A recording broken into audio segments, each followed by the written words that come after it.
My journey to becoming a session player kind of started from, my earliest beginnings of playing bass and realizing I wanted to play with so many people, rock, jazz, different groups.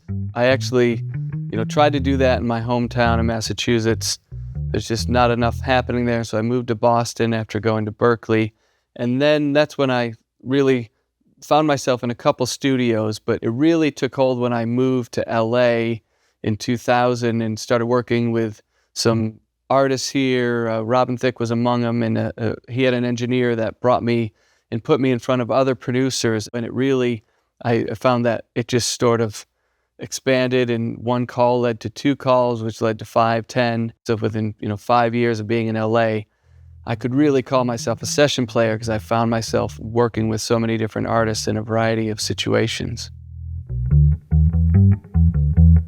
In describing my sound, it's something I've honed through the years. As a young kid, I would play, try to poke out in the music by playing further back here by the bridge, a pokier sound. And I found that when I got into recording studios or even up on stage, I would find myself gravitating towards, in between the end of the fretboard and the pickup here, whether it's a P or a jazz. I tend to get a lot of my finger in there, but play light enough to let the amp do the work or the DI do the work.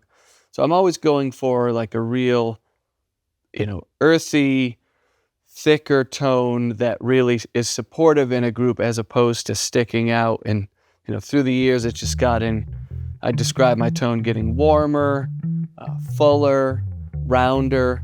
What I think artists and producers call me for is I'm willing to go wherever they want to go and take it, whether to play simply or to play busy, to get something melodic up high, or play, super supportive, simplistic bass, very, fundamental and rooted in just the root notes. I'm up for anything and I'm prepared to do anything, which, that's a rapport you have to have instantly when you walk into a room with an artist or a producer. Let them know you've got a lot of ideas if they need them, but you're also there just to serve them and go on the journey that they're, looking to take.